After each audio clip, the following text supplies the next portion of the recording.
Mag-a-abroad na din ako. Aray! Ay, sorry. Ano ba yan? Sorry, miss. Gladys! Perfecto! Ano ginagawa mo dito? Ikaw pala yan, Mare. Ikaw ano ginagawa mo dito? Ano ka ba? Ako na nagtanong sa'yo. Ay, hindi. Kasi bala ko magtrabaho abroad eh. Sabi nila, marami raw programa at serbisyo ibibigay ang OWA doon sa mga taong balak mag-OFW. Ito ba yun? Oo!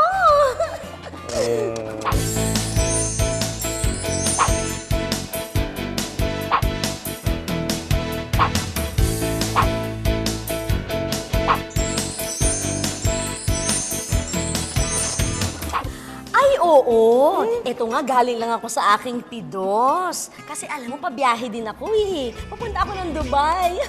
Mag-sales lady ako dun sa Bonggang Mall. Talaga? Oo. Si Gladys, bago umalis, dumaan sa orientation para mas magets niya ang kanyang kontrata, bansa ng kanyang pupuntahan, mga pagdadaanan ng buhay OFW at iba pa. Ano yun?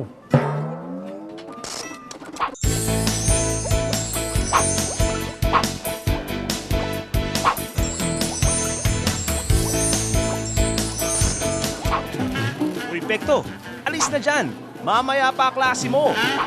Marami pang education at training benefits ang pwedeng i-avail sa OWA. Oh, talaga? Baka bang OFW lang yan? Paano ang pamilya ko? Aba, sigurista. Ang OWA scholarships ay pwede sa'yo at pwede rin sa mga dependents mo. Ito ang pwede sa mga dependents mo. May SESP o Skills for Employment Scholarship Program. Ito ang Vocational o Technical Training Scholarship. Ang EDSP o Education for Development Scholarship Program naman ay para sa mga dependents na magka-college na. Teka, saan eskwelahan pwede pumasok? Sa SESP, sa lahat ng TESDA accredited technical schools. Sa EDSP naman, kung saan college o university pumasa ang OFW dependent. Talaga? Anywhere in the Philippines? Kahit saan sa Pilipinas. Mapalad ka! Teka, at hindi pa ako tapos. Sorry! Sorry. May OWA Information Technology Program para sa mga pamilya at mismong OFWs para mas lalong lumawak ang kanilang kaalaman sa information technology at komunikasyon gamit ang computer tulad ng pag-internet. Meron ding OFW Dependent Scholarship Program at Education and Livelihood Assistance Program. Ang dami naman palang benefits at educational training ng OWA! Oo, kaya patapusin niyo ako. At para sa ating mga seafarers, merong scholarship and incentive programs for seafarers para siguradong armado ng bagong kalaman ang ating mga manlalaya. Alam niyo ba ang Filipino seafarers ang numero 1 sa global maritime industry? Kaya sinisigurado ng OWA, updated sila sa training. Excited na ako. Naku, maghanap ako ng boyfriend na seaman. Hoy, ito naman. Ano ba? Hoy, alam mo, pwedeng panganay kong anak dun sa EDSP. Ha, ayos! Ay, teka lang, Mare. Kung sakasakaling magtrabaho ako abroad at maaksidente ako doon, may maitutulong ba sa akin ang OWA? Meron! Meron! Really? Alam mo, Konsensya, wait lang ha. Kaya ko na to.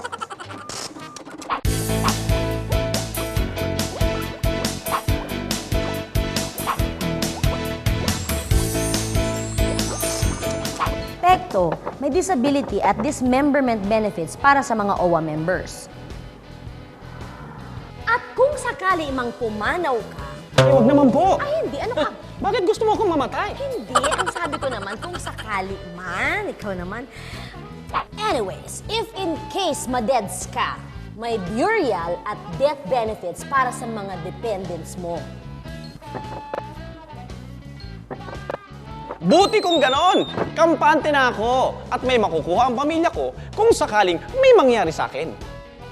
Mare, naalala mo si Jan? Oo, si John, bakit? Oo eh. Kasi nasa abroad daw eh, sa Middle East. Kailangan ko siyang mahanap eh. Ay nako, I'm sure makakatulong ang OWA dyan. Korek ka dyan! Isa rin sa mga serbisyong binibigay ng OWA ay ang Welfare Assistance Program.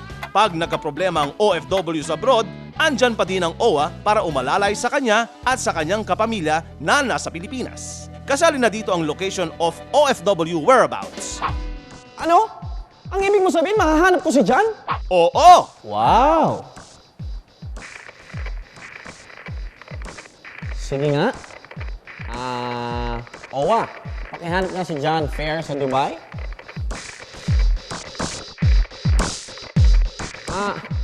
John! Pekto! Buti nahanap mo ako! Oo, salamat sa Owa, nahanap kita. Pare, baka go t-shirt Hindi naman. Uy, ba't mo ako hinahanap? Pare, nakalimot ka na, nakaalis ka lang. Yung utang mo, sabi mo magpapadala ka. At saka si Mrs. Nagtataka bakit daw ang liit ng pinapadala mo. Ito naman. Magpapadala naman ako eh. Kung pwede nga lang umuwi dyan eh. Miss ko na kasi misis ko eh. Ang OWA ay may repatriation program na tumutulong sa pag-uwi ng mga OFWs. Uy, pwede ako! Sorry pare, hindi. Hindi ka naman distress. Oo nga, nag-iinarte lang. Hindi kita kinakausap.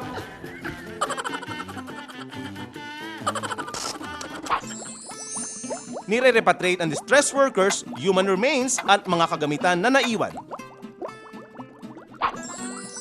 Aalalay din sa airport ang mga taga-OWA.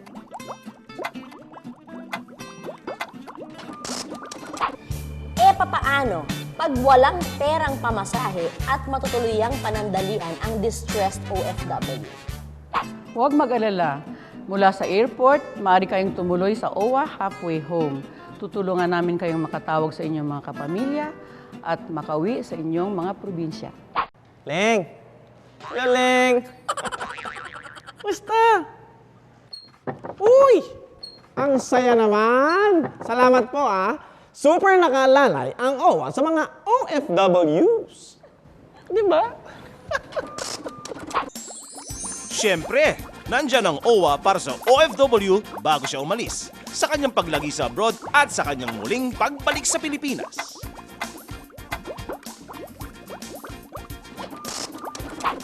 Naku, Pekto. Excited na nga ako umuwi. Bala kasi namin ni Mrs. magtayo ng negosyo. Natanong ko yung reintegration program ng OWA sa welfare officer dito. Kaya si Mrs. padadaluhin ko ng financial literacy seminar ng OWA dyan sa Pinas. Ha? Paano nalaman yung reintegration program? Ano ka ba? Eh di sa website ng OWA. Hoy, alam mo dyan, paalis din ako eh. Pupunta ako dyan. Kita tayo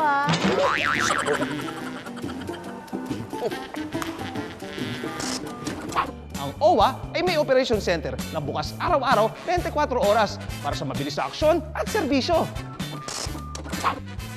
Dami mong alam, OWA member yata to, pare. Kaya lahat ng programa ng OWA, inaalam ko para handa ako ano man ang mangyari.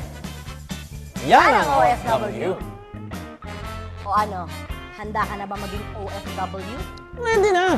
Nandiyan ang OWA. Ready na akong kumayod abroad. Ako nga, pagpapala rin mag-extend, magre-renew ako ng OWA membership ko. Basta member ka, alaga ka ng OWA.